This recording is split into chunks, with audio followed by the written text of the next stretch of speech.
Dead, میں اس جاہل لڑکی کی شکل بھی دیکھنا نہیں چاہتا۔ شادی تو بہت دور کی بات ہے۔ وہ اپنے باپ کے سامنے کھڑا انتہائی نخوت اور غصے سے چلایا تھا۔ اس کی آواز میں نفرت کی ایسی شدت تھی کہ پاس کھڑے ملازم بھی سہم گئے۔ کمرے کے دروازے کی اوٹ میں کھڑی وہ لڑکی جس کے کانوں میں یہ زہر میں بجھے الفاظ پڑے تھے، کسی سوکھے پتے کی طرح لرز کر رہ گئی تھی۔ اس کا دل یوں دھڑکا تھا جیسے ابھی پسلیاں توڑ کر باہر آ جائے گا۔ شادی ہو چکی ہے، نکاح ہو چکا ہے تمہارا عمیر، اس کے باپ سکندر شاہ نے مضبوط اور اٹل لہجے میں اسے یاد دلایا تھا، جیسے اس کی چیخ و پکار ان کے نزدیک کوئی اہمیت نہ ہو۔ باپ کی بات پر عمیر نے غصے سے اپنے جبڑے بھینچے تھے۔ اس کی آنکھیں غصے کی شدت سے سرخ ہو رہی تھیں۔ میں اپنی بیوی نہیں مانتا اسے، میں اسے امریکہ جانے سے پہلے طلاق دے دوں گا، وہ فیصلہ کن انداز میں کہتے ہوئے طوفان کی طرح کمرے سے نکل گیا۔ اس کے قدموں کی دھمک پورے گھر میں محسوس کی جا سکتی تھی، جبکہ دروازے کے پیچھے چھپی وہ لڑکی نورے، جس کی دنیا ابھی ابھی لٹی تھی، اس کے جانے کے بعد دھیرے سے مسکرائی تھی۔ یہ ایک عجیب مسکراہٹ تھی، آنسوؤں میں بھیگی ہوئی، سکون اور بے یقینی کے درمیان معلق۔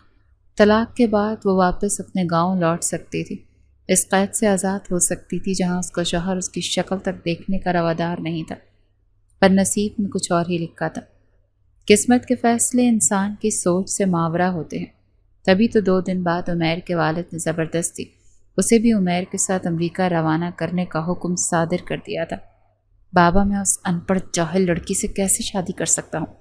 آپ اچھی طرح سے جانتے ہیں میں ایک پڑھا لکھا مہذب انسان ہوں، اور آپ کی وہ بھتیجی، اسے تو کسی سے بات کرنے کی تمیز تک نہیں۔ عمیر اپنے باپ کے سامنے بے بسی سے دہائی دے رہا تھا۔ دیکھو بیٹا، اس وقت معاملہ عزت کا ہے۔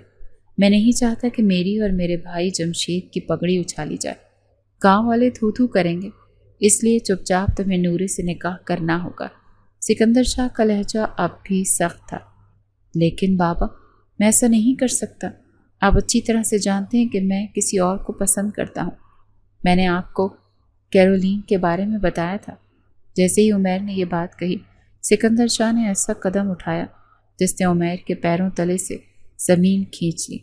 انہوں نے اپنے سر پر سجی خاندانی وقار کی علامت اپنی پگڑی اتار کر اس کے پاؤں پہ رکھ دی تھی۔ اگر تم چاہتے ہو کہ تمہارے باپ کی عزت بچ جائے، اگر تم چاہتے ہو کہ یہ سر لوگوں کے سامنے جھکنے سے بچ جائے، تو آج اپنے باپ کی عزت کی لاج رکھ لو۔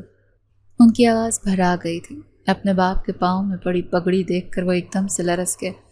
وہ کتنا ہی ماڈرن اور مغربی تہذیب کا دل دادا صحیح، لیکن تھا تو اسی مٹی کا بیٹا جہاں باپ کی پگڑی کی حرمت جان سے بڑھ کر ہوتی ہے۔ اس نے جلدی سے جھک کر پگڑی اٹھائی، اسے جھاڑا اور ادب سے واپس اپنے باپ کے سر پر رکھا۔ بابا، میں پڑھا لکھا ضرور ہوں، لیکن اتنا بے غیرت نہیں کہ اپنے باپ کی عزت کو اپنے پاؤں میں رونتا دیکھوں۔ جیسا آپ کا حکم۔ اس کی آواز میں شکست کی تلخی واضح تھی۔ عمیر شاہ فیملی کا اکلوتا چشم و چراغ تھا۔ سکندر شاہ اور جمشید شاہ دونوں سگے بھائی تھے۔ سکندر شاہ نے شہر کی پڑھی لکھی خاتون سے شادی کی تھی اور شروع ہی سے شہر میں مقیم تھے۔ ان کی 2 بیٹیاں اور ایک بیٹا عمیر تھا۔ تینوں بچے شہری ماحول میں پلے بڑے تھے اور گاؤں کی تہذیب و تمدن سے تقریباً ناواقف تھے۔ عمیر پڑھائی کے سلسلے میں امریکہ چلا گیا تھا، جبکہ بیٹیاں بھی اعلیٰ تعلیمی اداروں میں زیر تعلیم تھیں۔ دوسری طرف جمشید شاہ تھے جو اپنے باپ کے ساتھ گاؤں میں ہی رہائش پذیر تھے۔ ان کی شادی اپنی سگی چچازاد سے ہوئی تھی، جس سے ان کی صرف ایک ہی بیٹی تھی، نورے۔ نورے کی ماں بھی ان پڑھ تھی اور جمشید شاہ بھی زیادہ پڑھے لکھے نہیں تھے۔ انہوں نے شروع ہی سے اپنے باپ کے ساتھ زمینوں اور جائیداد کا کام سنبھالا تھا اور انہیں اسی کام سے عشق بھی تھا۔ اسی وجہ سے وہ اپنے بھائی سکندر شاہ کی طرح زیادہ تعلیم حاصل نہ کر سکے۔ نورے کو بھی گاؤں کے ہی اسکول سے میٹرک تک تعلیم دلوائی تھی۔ وہ ایک سادہ، معصوم اور مشرقی حیا کا پیکر تھی۔ نورے کے دادا کی خواہش تھی کہ ان کی پوتی کی شادی ان کی زندگی میں ہی ہو جائے، لہٰذا میٹرک کے فوراً بعد ہی اس کے لیے رشتے ڈھونڈنے کا سلسلہ شروع ہو گیا۔ نورے کی ماں کی خواہش تھی کہ وہ اپنی بیٹی کی شادی شہر میں کریں۔ جلد ہی شہر کے ایک امیر کبیر خاندان سے نورے کا رشتہ آ گیا۔ لڑکے والوں کو نورے کی سادگی بھا گئی اور اس نام پر موجود زمین جائیداد بھی ان کے فیصلے پر مہر ثبت کر دی۔ شادی کی تاریخ طے ہوئی تو پورے گاؤں میں جشن کا سما تھا۔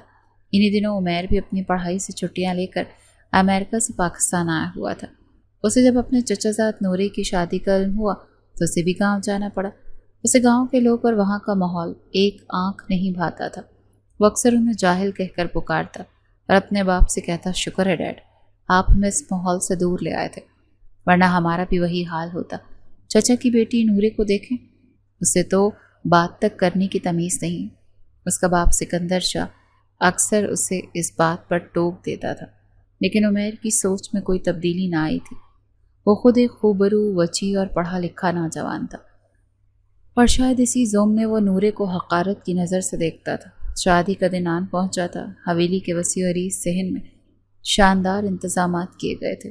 مہمانوں کی آمد کا سلسلہ جاری تھا اور ہر طرف خوشی اور قہقہوں کی آوازیں گونج رہی تھیں۔ نورے سرخ خروسی جوڑے میں ملبوس اسٹیج پر بیٹھی تھی۔ اس کا چہرہ حیا اور خوشی سے دمک رہا تھا، لیکن وقت گزرتا جا رہا تھا اور بارات کا کہیں نام و نشان نہیں تھا۔ انتظار کی گھڑیاں لمبی ہوتی جا رہی تھیں اور اب خوشیوں کی جگہ تشویش نے لے لی تھی۔ جب لڑکے والوں کی کال آ گئی تو ان کا جواب کسی قیامت سے کم نہیں تھا۔ انہوں نے بتایا کہ لڑکا جو نورے کا دولہا بننے والا تھا نہ جانے کہاں چلا گیا۔ یہ خبر پنڈال میں آگ کی طرح پھیل گئی اور لوگ آپس میں چہمگوئیاں کرنے لگے۔ بارات اب نہیں آنے والی، لڑکا ہی بھاگ گیا۔ یہ الفاظ جمشید شاہ اور نورے کے دل پر کسی تیزاب کی طرح گرے تھے۔ ایک طرف بیٹھا عمیر اپنے دوستوں کے ساتھ خسر پھسر کر رہا تھا۔ شہر کا پڑھا لکھا لڑکا تھا، اس جاہل لڑکی سے شادی کیوں کرنے لگا تھا؟ اس کی سوچ میں وہی حقارت تھی۔ جہاں جمشید شاہ کا سر شرم سے جھکا جا رہا تھا، وہیں سکندر شاہ کے چہرے پر بھی ہوائیاں اڑ رہی تھیں۔ انہیں اپنی اور اپنے بھائی کی عزت خاک میں ملتی ہوئی نظر آ رہی تھی۔ وہ جانتے تھے کہ گاؤں کے لوگ انہیں ساری عمر تانے دیں گے۔ انہوں نے فوراً ایک فیصلہ کیا اور عمیر کو بازو سے پکڑ کر ایک کونے میں لے گئے۔ دیکھو عمیر، ہماری عزت کا معاملہ ہے، اس وقت تمہیں نورے سے نکاح کرنا پڑے گا، اپنے ہی تو اپنوں کے کام آتے ہیں۔ یہ سنتے ہی عمیر بھڑک اٹھا، لیکن بابا، میں کیوں قربانی کا بکرا بنوں؟ شادی اس کی ٹوٹی ہے، بارات اس کی نہیں آئی، تو میرا کیا قصور ہے؟ تمیز سے بات کرو۔ سکندر شاہ نے اسے جھڑکا، نورے ہماری عزت ہے، تمہاری بہن جیسی، تمہیں اس سے شادی کرنی پڑے گی۔ کیا؟ لیکن عمیر بار بار انکار کر رہا تھا اور اپنی کلاس فیلو کیرولین کا واسطہ دے رہا تھا۔ تبھی سکندر شاہ نے وہ قدم اٹھایا اور اپنی پگڑی اس کے قدموں میں رکھ دی۔ باغ کی جھکی ہوئی کمر اور قدموں میں پڑی پگڑی نے عمیر کے اندر کی غیرت مند بیٹے کو جگا دیا۔ اس نے بادل ناخواستہ ہاں کر دی تھی۔ نکاح تو ہو گیا، لیکن اس نے اسی دن یہ تہیہ کر لیا تھا کہ اس لڑکی کو کبھی اپنی بیوی تسلیم نہیں کرے گا۔ نہ اس کے کمرے میں اس کے لیے کوئی جگہ ہوگی، نہ ہی اس کے دل میں۔ شہر کی بڑی سی کوٹھی میں نورے کو دلہن بنا کر رخصت کر دیا گیا تھا۔ اس کی تائی جان سکندر شاہ کی بیوی نے اس کا بہترین استقبال کیا تھا۔ وہ ایک شفیق خاتون تھی اور نورے سے کہنے لگی، میں تو چلتی تھی کہ میں اپنی بہو کو بہت دھوم دھام سے استقبال کروں، لیکن حالات نے مہلت ہی نہ دی۔ فکر نہ کرو، ہم بعد میں تمہاری شادی کا ایک بہت بڑا فنکشن رکھیں گے۔ نورے کو ان کی محبت نے کچھ حوصلہ دیا، لیکن اسے اب بھی یقین نہیں آ رہا تھا کہ وہ اس شخص کی دلہن بن چکی ہے جس کے بارے میں اس نے کبھی خواب میں بھی نہیں سوچا تھا۔ وہ عمیر کی شخصیت سے ہمیشہ مروب رہی تھی، لیکن یہ بھی جانتی تھی کہ وہ اس سے کتنی نفرت کرتا ہے۔ اسے عمیر کے کمرے میں بٹھا دیا گیا تھا جو پھولوں سے سجا ہوا تھا۔ وہ سہمی ہوئی بیڈ پر بیٹھی اسی کا انتظار کر رہی تھی۔ اس کا دل کسی طوفان زدہ کشتی کی طرح ہچکولے کھا رہا تھا۔ کچھ دیر بعد دروازہ کھلا اور عمیر اندر داخل ہوا۔ اسے دیکھتے ہی نورے کا رہا سہا حوصلہ بھی جواب دے گیا۔ عمیر کے چہرے پر غصے اور بیزاری کے تاثرات تھے۔ اسے اندر آتے ہی دروازہ زور سے بند کیا اور نورے کو یوں دیکھا جیسے وہ کوئی ناپسندیدہ چیز ہو۔ اٹھو اور نکلو میرے کمرے سے۔ اس کی آواز کسی برفانی تودے کی طرح سرد اور بے رحم تھی۔ تمہارے ساتھ نکاح میں نے صرف اور صرف اپنے بابا کی عزت بچانے کے لیے کیا ہے۔ اس کا یہ مطلب ہرگز نہیں کہ تم میرے کمرے پر اور میری زندگی پر ملکیت جما کر بیٹھ جاؤ۔ نکلو یہاں سے۔ اس نے اس کا بازو پکڑ کر اسے بیڈ سے کھینچا تھا۔ نورے کی آنکھوں سے آنسو رواں ہو گئے۔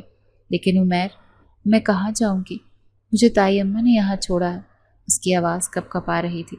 تو ایسا کرو نا، تم تائی اماں کے کمرے میں ہی چلی جاؤ۔ مجھے عادت نہیں ہے اپنا کمرہ کسی کے ساتھ بھی شیئر کرنے کی، خاص طور پر کسی ایسی لڑکی کے ساتھ جسے میں… اس نے نفرت سے جملہ ادھورا چھوڑ دیا تھا۔ اس کی اس بات پر نورے کا دل ٹوٹ کر کرچی کرچی ہو گیا تھا۔ اس کی آنکھوں سے آنسوؤں کی جھڑی لگ گئی تھی۔ وہ چپ چاپ دوپٹے سے آنسو پہنچتے کمرے سے باہر نکل گئی۔ ساری رات وہ ڈرائنگ روم میں رکھے صوفے پر پڑی سسکتی رہی۔ اس عالیشان گھر میں اپنے شوہر کے ہوتے ہوئے وہ بے گھر اور لاوارث تھی۔ صبح جب عمیر کی ماں نے اسے وہاں اس حالت میں دیکھا تو اس کا دل کٹ کر رہ گیا۔ وہ فوراً سمجھ گئیں کہ عمیر نے اسے کمرے سے نکال دیا ہے۔ انہوں نے عمیر کو بلا کر سمجھانے کی کوشش کی کہ بیٹا، وہ تمہاری بیوی ہے، اس کے ساتھ ایسا سلوک مت کرو۔ وہ گاؤں سے آئی ہے، اسے ہمارے طور طریقے سیکھنے میں وقت لگے گا۔ لیکن عمیر کچھ بھی سمجھنے کی صلاحیت میں نہیں تھا۔ وہ اپنی ماں کے سامنے بھی پھٹ پڑا۔ صرف آپ لوگوں کی عزت بچانے کے لیے میں نے اس لڑکی سے نکاح کیا ہے، اور بہت جلد میں اسے اپنے نکاح سے آزاد کر دوں گا۔ میں اس جاہل کے ساتھ اپنی زندگی نہیں گزار سکتا جسے کسی چیز کی تمیز نہیں ہے۔ رات کو جب میں کمرے میں گیا تو اس نے کہیں جوتے اتارے ہوئے تھے، کہیں زیور پھینکا ہوا تھا۔ مجھے کراہیت محسوس ہو رہی تھی اس سے۔ اس کی ماں نے اسے بہت سمجھایا کہ وہ آہستہ آہستہ اس ماحول کی عادی ہو جائے گی، لیکن عمیر کسی کی بھی بات سننے کو تیار نہیں تھا۔ اس نے اسی دن ناشتے کی ٹیبل پر سب کے سامنے اعلان کر دیا کہ وہ آج ہی امریکہ جانے کے لیے اپنی ٹکٹ کروا لے گا اور جانے سے پہلے نورے کو طلاق دے کر جائے گا۔ یہ سننا تھا کہ گھر میں ایک کوہرام مچ گیا۔ سکندر شاہ جو ابھی ابھی ناشتے کی ٹیبل پر آئے تھے، یہ سن کر غصے سے کھڑے ہو گئے۔ ان کی آواز پورے گھر میں گونجی تھی۔ تم ایسا ہرگز نہیں کر سکتے، تمہیں نورے کے ساتھ ہی رہنا ہوگا، تم نورے کو طلاق نہیں دے سکتے۔ ڈیڈ، آپ کے کہنے پر میں نے شادی کر لی ہے، لیکن اس کا یہ مطلب نہیں ہے کہ میں پوری زندگی اس بوجھ کو اپنے ساتھ رکھوں گا۔ میں اس کے ساتھ مزید نہیں رہ سکتا۔ عمیر نے بھی تلخی سے جواب دیا۔ تم رہے ہی کب ہو اس کے ساتھ؟ جس لڑکی سے تمہارا نکاح ہوا ہے، تم نے پہلی رات ہی اسے جانوروں کی طرح کمرے سے باہر نکال دیا۔ سکندر شاہ کی آواز میں دکھ اور غصہ تھا۔ ڈیڈ، میں اس جاہل لڑکی کی شکل بھی دیکھنا نہیں چاہتا۔ شادی تو بہت دور کی بات۔ اس وقت عمیر کی آنکھوں میں نفرت کے شعلے بھڑک رہے تھے، جبکہ نورے دروازے پر سہمی کھڑی یہ سب کچھ سن رہی تھی۔ وہ کانپ رہی تھی۔ طلاق کا لفظ اس کے ذہن پر ہتھوڑوں کی طرح برس رہا تھا۔ گاؤں کی عورتیں تو اس لفظ کے نام سے ہی لرز جاتی تھیں۔ اگر اسے طلاق ہو گئی تو اس کا کیا بنے گا؟ وہ جانتی تھی کہ طلاق کے بعد اسے اپنے گاؤں ہی جانا پڑے گا، جہاں لوگ اسے جینے نہیں دیں گے۔ اسی لمحے اس کے تایا جان سکندر شاہ کی گرجدار آواز گونجی تھی۔ تم ایسا ہرگز نہیں کر سکتے عمیر۔ شاید نورے کوئی غیر نہیں، اسے لاوارث مت سمجھنا۔ بھتیجی ہے وہ میری، مجھے اپنی بیٹیوں کی طرح عزیز، اور میں اس کے ساتھ یہ زیادتی کسی صورت نہیں ہونے دوں گا۔ اگر تم نے اسے طلاق دینے کی کوشش کی تو میرا مرا ہوا منہ دیکھو گے۔ کوئی بے حد غصہ آیا۔ اس نے غصے سے اپنے جبڑے بھینچے۔ لیکن بابا، میں اسے اپنی بیوی نہیں مانتا۔ میں امریکہ جانے سے پہلے اسے طلاق دے دوں گا۔ یہ کہہ کر وہ تیزی سے کمرے سے نکل گیا تھا، جبکہ دروازے کے پیچھے چھپی نورے یہ سب دیکھ رہی تھی۔ لیکن پھر ایک عجیب سی مسکراہٹ اس کے چہرے پر آئی۔ یہ مسکراہٹ ایک سکون کی تھی، کیونکہ وہ جان گئی تھی کہ اس کے تایا جان کبھی بھی عمیر کو اسے طلاق نہیں دینے دیں گے۔ لیکن قسمت کے لکھے فیصلے کب انسان کی مرضی کے تابع ہوتے ہیں، وہ یہ نہیں جانتی تھی۔ عمیر نے کمرے میں آتے ہی اپنی پیکنگ شروع کر دی۔ وہ کپڑے بیگ میں پھینکتے ہوئے بڑبڑا رہا تھا۔ وہ کون سا منحوس دن تھا جب میں یہاں آیا اور تمہاری شادی میں شرکت کی۔ جان چھوڑ دو، میری خدا کا واسطہ، جا رہا ہوں میں تمہیں چھوڑ کر، اور فکر مت کرو، جلد ہی طلاق کے کاغذات بھجوا دوں گا۔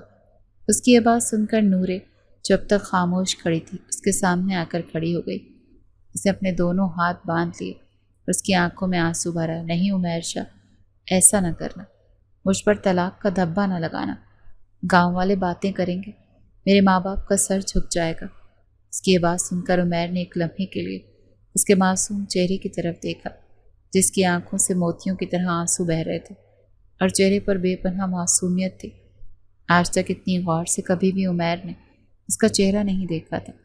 ایک پل کے لیے اس کا دل پسیجا، لیکن پھر وہ نفرت غالب آ گئی۔ اس کی معصومیت دیکھ کر بھی عمیر کا ارادہ نہیں بدلا تھا اور وہ اسے جھٹک کر کمرے سے باہر نکل گیا تھا۔ وہ سوچ رہی تھی کہ اب اس کا اور عمیر کا سفر یہیں ختم ہو گیا۔ تھوڑی دیر بعد اس کے تایا جان سکندر شاہ کمرے میں داخل ہوئے اور انہوں نے ایک ایسا حکم سنایا جس نے نورے کو حیرت کے سمندر میں غرق کر دیا۔ تم بھی اپنی پیکنگ کر لو بیٹا، تم بھی عمیر کے ساتھ امریکہ جا رہی ہو۔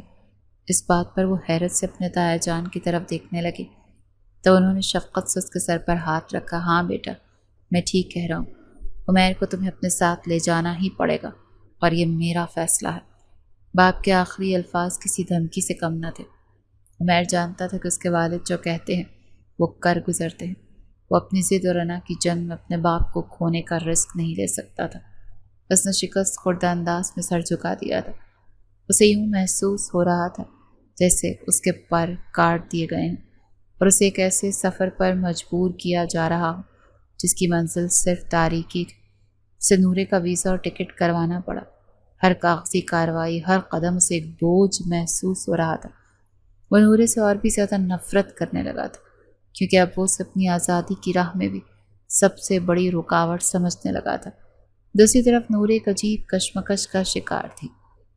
وہ امریکہ نہیں جانا چاہتی تھی، ایک ایسے ملک میں جہاں وہ کسی کو بھی نہیں جانتی تھی، جہاں کی زبان اور تہذیب سے وہ ناواقف تھی، اور وہ بھی ایک ایسے شخص کے ساتھ جو اس کے وجود کو بھی برداشت کرنے پر تیار نہیں تھا۔ یہ کسی حسین خواب کی تعبیر نہیں بلکہ ایک ڈراؤنے خواب کا آغاز تھا۔ اس نے اپنی تائی جان کے سامنے رو رو کر دل کا حال بیان کیا تھا۔ تائی جان، میں وہاں کیسے رہوں گی؟ وہ تو مجھ سے بات تک نہیں کرتی، میں اکیلی کیا کروں گی؟ تائی جان نے اسے گلے لگا کر تسلی دی۔ دیکھ بیٹی، مرد غصے کا تیز ہوتا ہے لیکن دل کا برا نہیں ہوتا۔ عمیر ابھی ضد میں ہے، جب تم اس کا خیال رکھو گی، اس کی خدمت کرو گی تو اس کا دل ضرور پگھل جائے گا۔ بیوی کا کام ہی شوہر کے دل میں جگہ بنانا ہوتا ہے۔ تم ہمت مت ہارنا۔ انہوں نے اسے کچھ نصیحتیں کی اور ڈھیر سارا پیار دے کر رخصت کرنے کی تیاری کرنے لگی، اور آخر کار وہ دن بھی آ گیا جب انہیں روانہ ہونا تھا۔ ایئرپورٹ پر سکندر شاہ اور ان کی بیگم عمیر کو چھوڑنے آئے تھے۔ نورے اپنی تائی جان کے گلے لگ کر بہت روئی تھی۔ اس کا دل چاہ رہا تھا کہ وہ ان کا ہاتھ پکڑ لے اور کہے کہ مجھے اپنے پاس ہی رکھ لو، مجھے اجنبی سفر پر مت بھیجو، لیکن وہ کچھ نہ کہہ سکی۔ سکندر شاہ نے عمیر کے کاندھے پر ہاتھ رکھ کر کہا، یاد رکھنا، یہ تمہاری ذمہ داری ہے، یہ وہاں پر اکیلی، اس کا خیال رکھنا، یہ میری عزت ہے جو میں تمہارے حوالے کر رہا ہوں۔ عمیر نے صرف سر ہلانے پر اکتفا کیا۔ اس کے چہرے پر کوئی تاثر نہیں تھا۔ وہ جلد از جلد اس جذباتی منظر سے فرار چاہتا تھا۔ جہاز میں دونوں کی نشستیں ساتھ ساتھ تھیں۔ نورے زندگی میں پہلی بار ہوائی جہاز میں بیٹھی تھی۔ اس کا دل خوف اور حیرت سے دھڑک رہا تھا۔ جب جہاز نے اڑان بھری تو اس نے مضبوطی سے اپنی کرسی کے بازو تھام لیے اور پھر آنکھیں میچ لیں۔ وہ چاہتی تھی کہ عمیر سے بات کرے، اپنی گھبراہٹ کا اظہار کرے، لیکن عمیر نے بیٹھتے ہی اپنے کانوں میں ہیڈ فونز لگا دیے تھے اور آنکھیں بند کر کے سیٹ سے ٹیک لگا لی تھی۔ اس نے ایک بار بھی مڑ کر نورے کی طرف نہیں دیکھا تھا۔ نورے نے کچھ دیر بعد ہمت کر کے کھڑکی سے باہر جھانکا۔ زمین پر جلتی روشنیاں آہستہ آہستہ چھوٹی ہوتی جا رہی تھیں اور پھر بادلوں نے ہر منظر کو اپنی آغوش میں لے لیا تھا۔ اسے اپنا گاؤں، اپنے ماں باپ، اپنی سہیلیوں کی یاد شدت سے ستانے لگی۔ آنسو اس کی آنکھوں سے ٹوٹ کر گالوں پر بہنے لگے۔ اس نے جلدی سے انہیں اپنے دوپٹے کے پلو سے صاف کر لیا کہ کہیں عمیر نہ دیکھ لے، لیکن عمیر اپنی ہی دنیا میں مگن تھا۔ کئی گھنٹوں کے اس طویل سفر میں ان کے درمیان ایک لفظ کا بھی تبادلہ نہیں ہوا۔ وہ دو ایسے مسافر تھے جن کی منزل تو ایک تھی لیکن راہیں بالکل جدا تھیں۔ امریکہ کے ہوائی اڈے پر اتر کر نورے کا سر چکرا گیا۔ ہر طرف انگریزی بولتے لوگ، تیز رفتار زندگی اور چکا چوند روشنیوں نے اسے مزید خوف زدہ کر دیا تھا۔ عمیر انتہائی سہولت سے تمام کارروائی مکمل کروا رہا تھا اور نورے کسی بچے کی طرح چپ چاپ اس کے پیچھے پیچھے چل رہی تھی۔ عمیر اس سے یوں مخاطب ہو رہا تھا جیسے کسی اجنبی کو ہدایات دے رہا ہو، ادھر کھڑی رہو، یہاں آؤ، پاسپورٹ دو۔ اس کے لہجے میں اپنائیت کا شائبہ تک نہیں تھا۔ ایئرپورٹ سے باہر نکل کر ایک ٹیکسی میں بیٹھتے ہوئے جب اس نے شہر کی بلند و بالا عمارتوں اور تیز رفتار گاڑیوں کو دیکھا تو اسے اپنا وجود اور بھی چھوٹا محسوس ہونے لگا۔ وہ سوچ رہی تھی کیا اس وسیع و عریض اجنبی دنیا میں وہ کبھی اپنی جگہ بنا پائے گی؟ ٹیکسی خوبصورت رہائشی عمارت کے سامنے رکی۔ عمیر سامان نکالنے لگا اور نور سہمی ہوئی باہر کھڑی اس کی عمارت کو دیکھ رہی تھی جو اب اس کا نیا قید خانہ بننے والی تھی۔ عمیر کا اپارٹمنٹ جدید طرز کا تھا، صاف ستھرا اور انتہائی منظم، ہر چیز اپنی جگہ پر سلیقے سے رکھی تھی۔ یہ اپارٹمنٹ عمیر کی شخصیت کا آئینہ دار تھا، سرد اور بے تاثر۔ اس میں گھر جیسی گرم جوشی اور اپنائیت کا احساس بالکل نہیں تھا۔ نور اندر داخل ہوئی تو اسے ایک عجیب سی وحشت محسوس ہوئی۔ عمیر نے سامان اندر لا کر رکھا اور سیدھا نورے کی طرف متوجہ ہوا۔ اس کا لہجہ انتہائی سنجیدہ اور دو ٹوک تھا۔ دیکھو، میرے کچھ اصول ہیں اور میں چاہتا ہوں کہ تم ان پر سختی سے عمل کرو۔ یہ میرا اپارٹمنٹ ہے، تم اس کمرے میں رہو گی۔ اس نے ایک چھوٹے سے کمرے کی طرف اشارہ کیا۔ میرے کمرے میں آنے کی یا میری کسی چیز کو ہاتھ لگانے کی ضرورت نہیں۔ ہم اس گھر میں دو اجنبیوں کی طرح رہیں گے۔ بس اتنا یاد رکھنا کہ تم میری بیوی صرف میرے گھر والوں کے سامنے ہو۔ یہاں ہم صرف روم میٹ ہیں، اس سے زیادہ کچھ نہیں۔ میں اپنی زندگی اپنی مرضی سے گزارتا ہوں اور میں تم سے بھی کسی قسم کی مداخلت کی توقع نہیں رکھتا۔ نورے نے آنسوں سے بھری آنکھوں سے اس کی طرف دیکھا اور آہستہ سے سر ہلا دیا۔ اس کے پاس کہنے کو کچھ تھا بھی نہیں۔ عمیر اپنی بات کہہ کر اپنے کمرے میں چلا گیا اور دروازہ بند کر لیا۔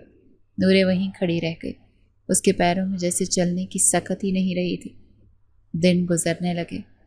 ان کی زندگی عمیر کے بنائے ہوئے اصولوں کے مطابق ہی چل رہی تھی۔ وہ دونوں ایک چھت کے نیچے رہتے تھے لیکن ان کے درمیان میلوں کی دوریاں تھیں۔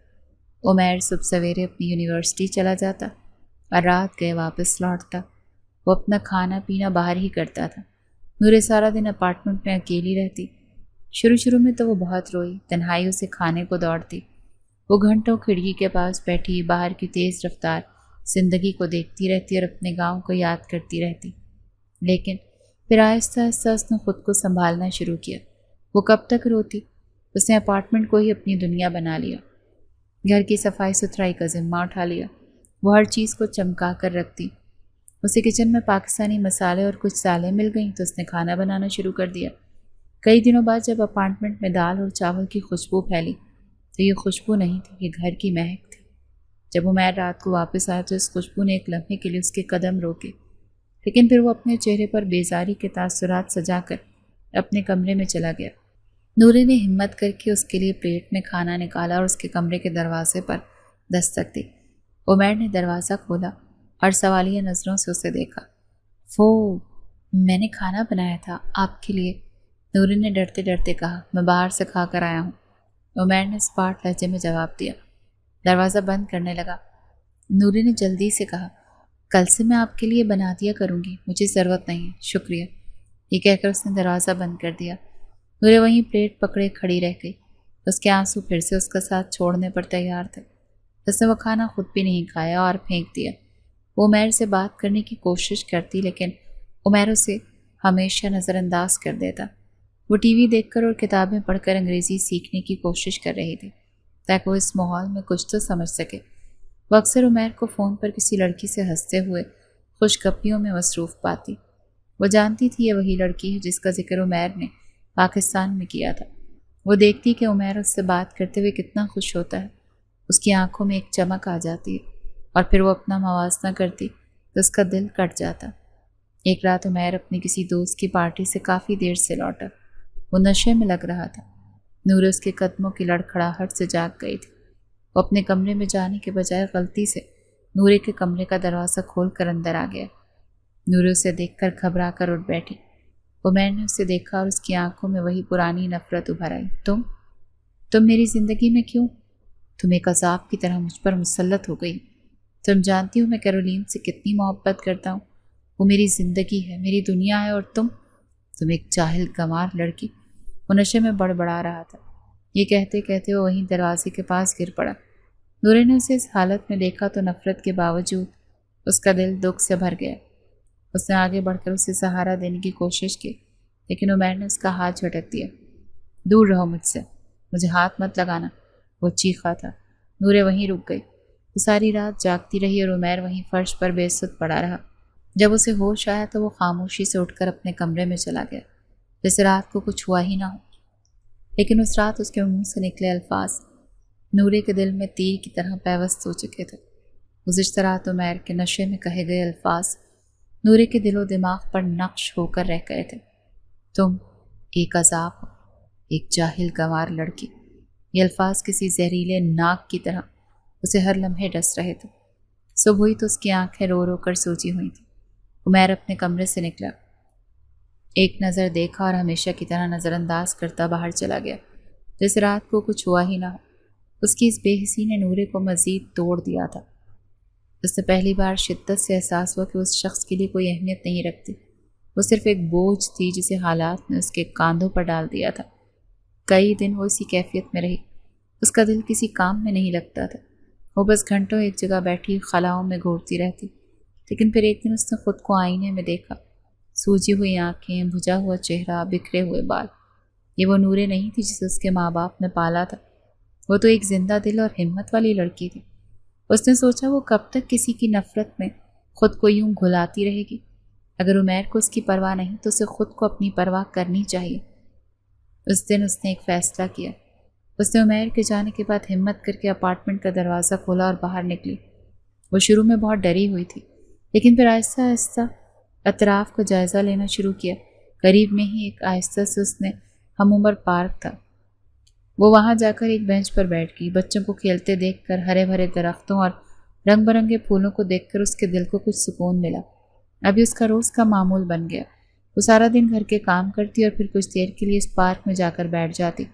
یہ پارک اس اجنبی شہر میں اس کا واحد دوست بن گیا تھا۔ ایک دن اس نے ایک پاکستانی گروسری اسٹور کا اشتہار دیکھا، اس نے پتہ نوٹ کیا اور اگلے دن ہمت کر کے بس میں بیٹھ کر وہاں پہنچ گئی۔ وہاں جا کر اسے لگا جیسے وہ اپنے ملک میں واپس آ گئی ہو۔ اردو بولتے لوگ، پاکستانی اشیاء، وہی جانے پہچانے مسالوں کی خوشبو، اور وہاں سے ایک فون کارڈ خریدا۔ اس کا دل شدت سے اپنے گھر والوں سے بات کرنے کو چاہ رہا تھا۔ اس نے اسٹور کے باہر لگے پبلک بوتھ سے کانپتے ہاتھوں سے اپنے بابا کا نمبر ملایا۔ کئی گھنٹیوں کے بعد جب اس کے بابا جمشید شاہ کی آواز اس کے کانوں میں پڑی تو اس کو اپنے آنسو ضبط کرنا بہت مشکل ہو گئے تھے۔ کیسی ہو میری بچی؟ تم نے تو اتنے دنوں سے فون نہیں کیا، ہم سب بہت پریشان تھے۔ ان کی آواز میں فکر مندی واضح تھی۔ میں ٹھیک ہوں بابا، بالکل ٹھیک۔ اس کی آواز آنسوؤں کی وجہ سے بھرا رہی تھی۔ اس نے جلدی سے خود کو سنبھالا۔ وہ یہاں کاموں میں بہت مصروف ہوتے ہیں نا عمیر، اس لیے وقت نہیں ملا۔ عمیر کیسا ہے؟ داماد جی ٹھیک ہے نا؟ خیال رکھتے ہیں تمہارا؟ اس کی ماں نے فون لے کر پوچھا۔ جی اماں، وہ بہت اچھے ہیں، میرا بہت خیال رکھتے ہیں۔ اس نے ایک بڑا جھوٹ بولا تھا، وہ اپنے ماں باپ کو پریشان نہیں کرنا چاہتی تھی، وہ انہیں یہ بتا کر تکلیف نہیں دینا چاہتی تھی کہ جس شخص کے حوالے انہوں نے اپنی بیٹی کی ہے وہ اسے اپنی دہلیز پر بھی کھڑا کرنا پسند نہیں کرتا۔ اس نے سب سے بات کی، اپنی تائی جان سے بھی بات کی اور سب کو یہی یقین دلایا کہ وہ بہت خوش ہے۔ فون بند کر کے وہ وہیں بوتھ میں کھڑی پھوٹ پھوٹ کر رو پڑی۔ دوسری طرف عمیر کی زندگی میں بھی سب کچھ بہترین نہیں تھا۔ اس کا تمام تر دھیان کیرولین پر مرکوز تھا، لیکن اب اسے محسوس ہو رہا تھا کہ کیرولین اس سے کچھ کھچی کھچی رہتی ہے۔ وہ اکثر اس کے فون کا جواب نہیں دیتی یا پھر بہت مختصر بات کرتی ہے۔ اس نے کئی بار ملنے کے پروگرام بنائے، لیکن کیرولین ہر بار کوئی نہ کوئی بہانہ بنا کر ٹال دیتی۔ ایک دن عمیر نے اسے فون کیا تو ان کی گفتگو میں ایک عجیب سی تلخی تھی۔ ہیلو کیری، کیسی ہو؟ ہم آج شام مل رہے ہیں نا؟ Oh Umair, I am so sorry, آج نہیں ہو سکے گا، مجھے کچھ ضروری کام ہے۔ پھر سے کام؟ کیرولین، پچھلے ایک ہفتے سے تم یہی کہہ رہی ہو، سب ٹھیک تو ہے؟ عمیر کے لہجے میں تشویش تھی۔ ہاں ہاں سب ٹھیک ہے، تم اتنا شک کیوں کرتے ہو؟ میں نے کہا نا کہ میں مصروف ہوں۔ کیرولین کا لہجہ چڑچڑا تھا۔ عمیر کو اس کے لہجے سے دکھ پہنچا، لیکن وہ محبت میں اندھا تھا۔ اس نے سوچا شاید وہ سچ میں مصروف ہے۔ اس دن جب وہ گھر واپس آیا تو وہ اپنے ہی خیالوں میں گم تھا۔ نورے نے اس کے لیے کھانا میز پر رکھا ہوا تھا۔ وہ روز کی طرح اس سے جھڑکنے ہی والا تھا کہ بس چپ چاپ اس کے پاس سے گزر کر اپنے کمرے میں چلا گیا۔ نورے نے محسوس کیا کہ آج اس کی آنکھوں میں نفرت نہیں بلکہ کوئی گہری پریشانی تھی۔ وہ وجہ تو نہ جان سکی، لیکن اسے پہلی بار عمیر پر غصہ نہیں بلکہ ترس آیا۔ اس نے خاموشی سے کھانا اٹھا کر واپس رکھ دیا۔ چند دن بعد کیرولین کی سالگرہ تھی۔ عمیر نے سوچا وہ اسے سرپرائز دے کر ان کے درمیان کی ساری غلط فہمیاں دور کر دے گا۔ اس نے ایک بہت مہنگا ہیرے کا ہار خریدا اور پھولوں کا ایک بڑا سا گلدستہ لے کر اس کے اپارٹمنٹ کی طرف روانہ ہوا۔ وہ بہت خوش تھا اور اس کا دل تیزی سے دھڑک رہا تھا۔ نورے نے اسے یوں تیار ہو کر خوشی خوشی جاتے دیکھا تو اس کے دل میں ایک ٹیس سی اٹھی۔ وہ جانتی تھی کہ یہ ساری تیاریاں کس کے لیے۔ اس نے ایک لمبی سانس لی اور اپنے آنسوؤں کو اندر ہی کہیں دفن کر دیا۔ عمیر کیرولین کے اپارٹمنٹ کی عمارت کے نیچے کھڑا تھا۔ اس کے ہاتھ میں پھولوں کا گلدستہ تھا اور جیب میں مخملی ڈبیا میں رکھا ہیرے کا ہار۔ اس نے سوچا کہ وہ اسے دیکھ کر کتنی خوش ہوگی۔ وہ مسکراتا ہوا لفٹ کی طرف بڑھا۔ اس کا دل خوشی سے جھوم رہا تھا۔ اس نے کیرولین کے دروازے پر لگی گھنٹی بجائی لیکن کوئی جواب نہ آیا۔ اس نے دوبارہ گھنٹی بجائی، پھر تیسری بار، لیکن دروازہ نہیں کھلا۔ اسے تشویش ہونے لگی۔ اس نے فون نکالا اور کیرولین کا نمبر ملایا، لیکن فون بند جا رہا تھا۔ وہ پریشان ہو کر وہیں انتظار کرنے لگا۔ شاید وہ کہیں باہر گئی، ابھی آ جائے گی۔ 1 گھنٹہ، پھر 2 گھنٹے گزر گئے۔ اس کے پھول مرجھانے لگے اور اس کی خوشی پریشانی میں بدل گئی۔ تبھی اسے اپنا ایک مشترکہ دوست ڈیوڈ عمارت سے نکلتا دکھائی دیا۔ ارے عمیر، تم یہاں؟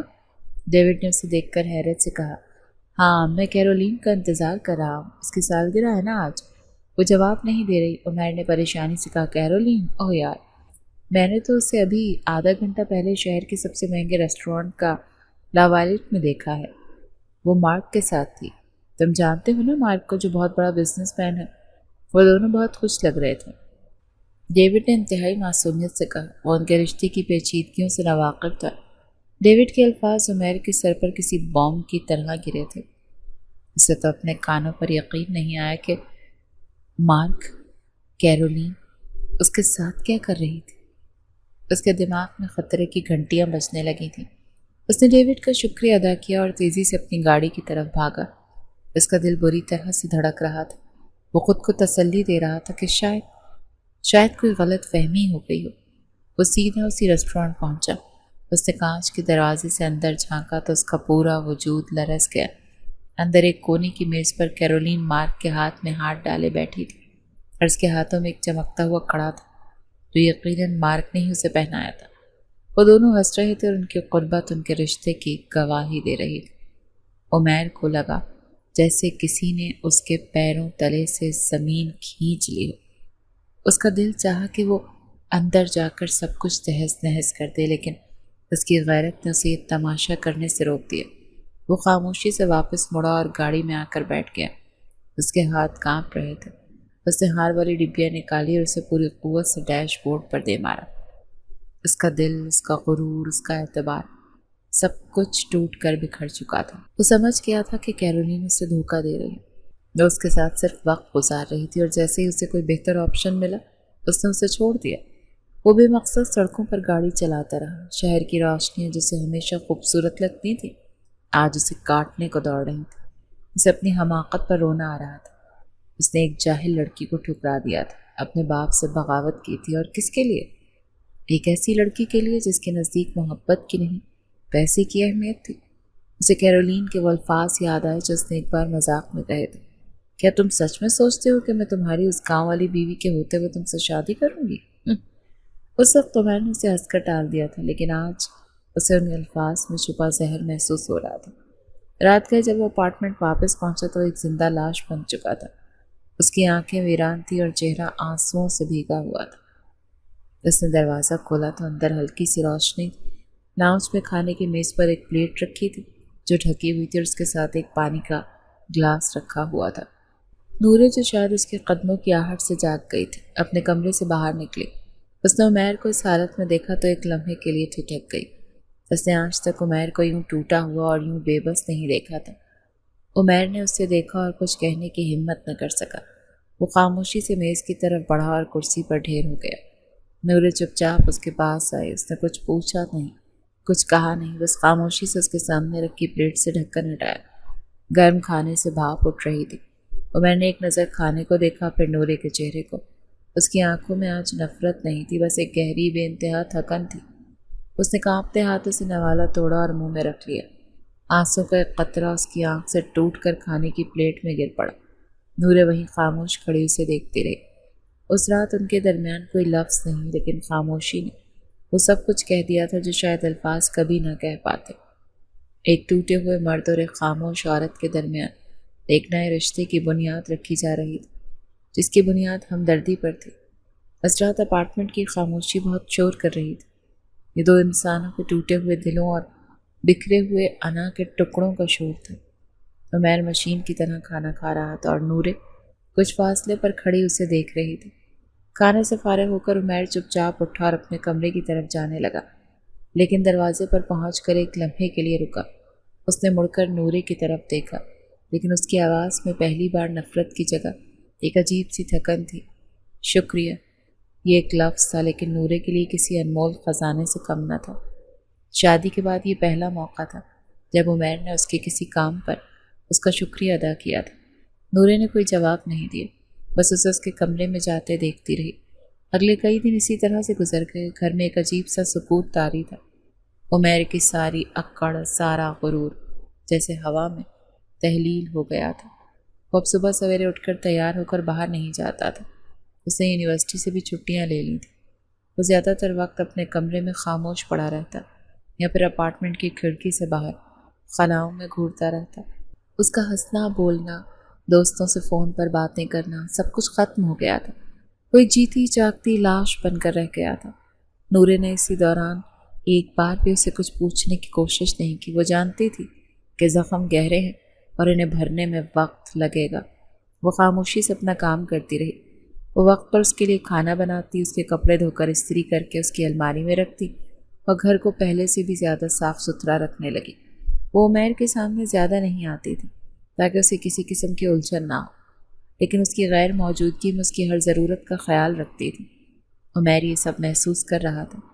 وہ دیکھ رہا تھا کہ نورے کس طرح خاموشی سے اس کی زندگی کے بکھرے ہوئے تاروں اور سب کو سمیٹ رہی ہے۔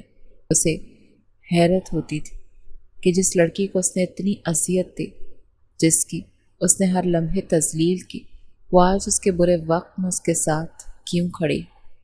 وہ چاہتا تو اس پر ہنس سکتی تھی، اسے تانے دے سکتی تھی، کہہ سکتی تھی کہ دیکھا بڑی محبت قدم بھرتے تھے، کیا انجام ہوا، لیکن اس نے ایسا کچھ نہیں کیا۔ اس کے رویے میں نہ کوئی طنز تھا، نہ کوئی جیت کا احساس، بس ایک خاموش ہمدردی تھی، ایک بے غرض خدمت تھی۔ ایک دن عمیر اپنے کمرے میں کچھ ڈھونڈ رہا تھا، غصے میں چیزیں ادھر ادھر پھینک رہا تھا۔ اسے یونیورسٹی کا کوئی اہم اسائنمنٹ نہیں مل رہا تھا۔ وہ جھنجھلا کر بیٹھ گیا، تبھی نورے دروازے پر آئی۔ اس کے ایک ہاتھ میں ایک فائل تھی۔ یہ ڈھونڈ رہے ہیں آپ؟ عمیر نے چونک کر اس کی طرف دیکھا۔ فائل اس کے ہاتھ میں تھی۔ میں نے کل جب آپ کا کمرہ صاف کیا تھا یہ کتابوں کے نیچے رکھی تھی۔ عمیر نے اس کے ہاتھ سے فائل لے لی۔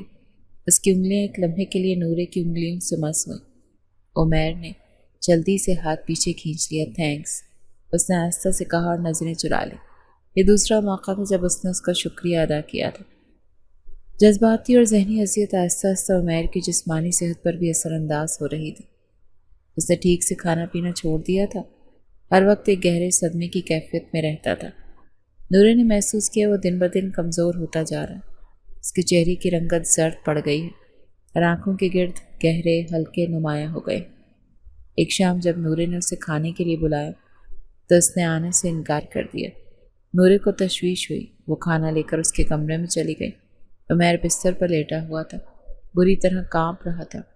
نورے نے گھبرا کر اس کے ماتھے پر ہاتھ رکھا تو وہ آگ کی طرح تپ رہا تھا۔ اسے تیز بخار تھا۔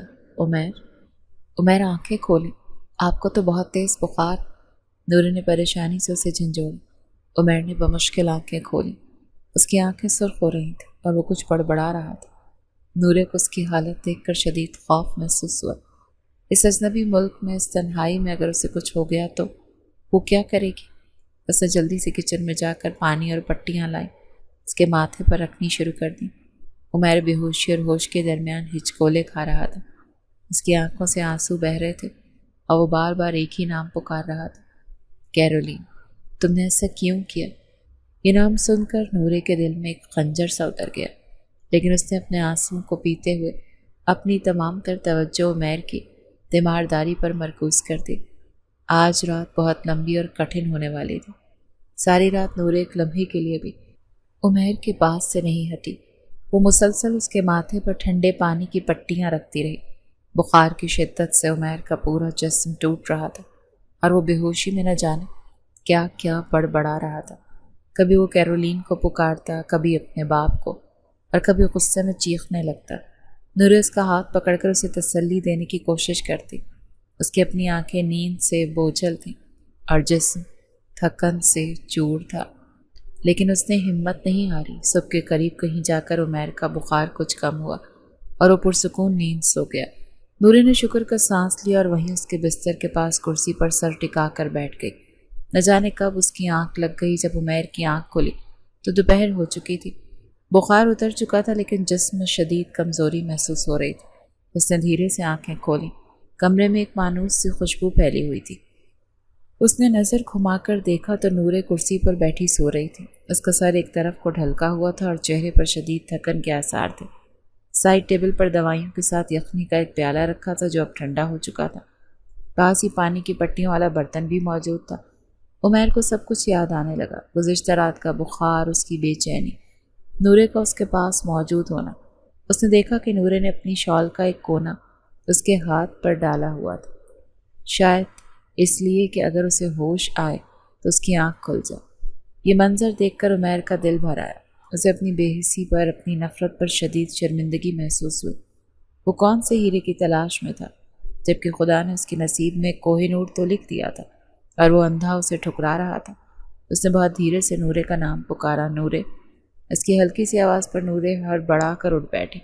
اس نے اٹھتے ہی سب سے پہلے عمیر کے ماتھے پر ہاتھ رکھا۔ شکر ہے آپ کا بخار اتر گیا۔ کیسا محسوس کر رہے ہیں آپ؟ اس کی آواز میں گہری تشویش اور اپنائیت تھی۔ عمیر اس کی فکر مندی پر کچھ کہہ نہ سکا، بس اسے دیکھتا رہ گیا۔ کچھ دیر کی خاموشی کے بعد اس کی آواز بھر گئی۔ میں بہت ٹوٹ چکا ہوں نورے، جس کے لیے میں تم سے نفرت کرتا رہا، بابا سے بغاوت کرنے کا سوچتا رہا، وہ کسی اور کی ہو چکی ہے۔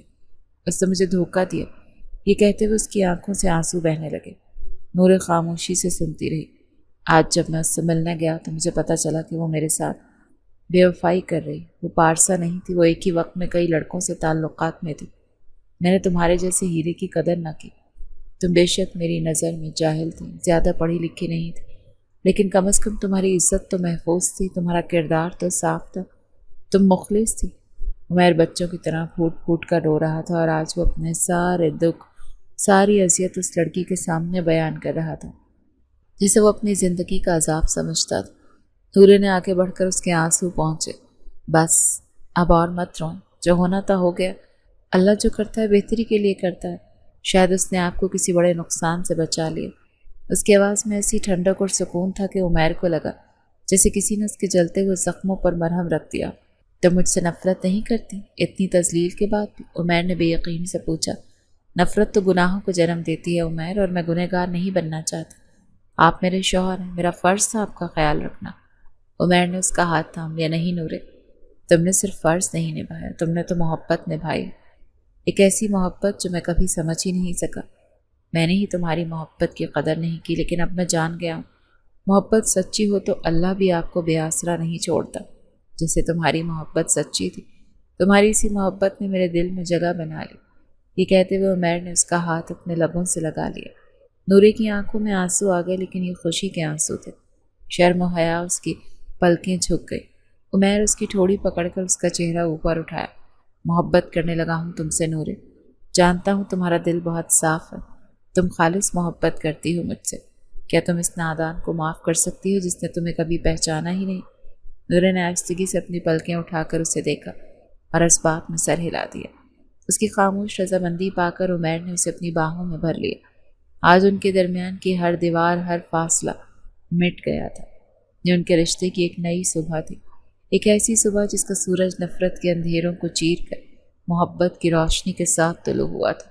آج پہلی بار وہ صرف نکاح کے بندھن میں نہیں بلکہ روح کے بندھن میں بھی بندھ گئے تھے۔